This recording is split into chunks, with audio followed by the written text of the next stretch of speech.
আসসালামু আলাইকুম, দেখছেন বেঙ্গল আইটিভির সাথে আছি আমি যারা। আজকের প্রধান খবর। গত সপ্তাহে ইসরায়েলি বিমান হামলায় ইরানের শীর্ষ নিরাপত্তা কর্মকর্তা আলী লারিজানি নিহত হওয়ার পর উত্তেজনা চরমে পৌঁছেছে।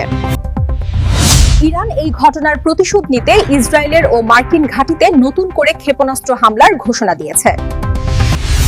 অন্যদিকে এশিয়ার দেশগুলোর সাথে আন্তর্জাতিক সম্পর্কের নতুন মোড় লক্ষ্য করা যাচ্ছে। এদিকে ইউরোপে নিরাপত্তা সতর্কতা। ইরানের স্থিতির উপর ভিত্তি করে পুরো ইউরোপ জুড়ে রেড অ্যালার্ট জারি করা হয়েছে। জাপানের প্রধানমন্ত্রী জ্বালানি সংকট মোকাবিলায় আসিয়ান দেশগুলোর সাথে সবার সহযোগিতা কামনা করেছেন। প্রিয় দর্শক, এই ছিল এখনকার মতো।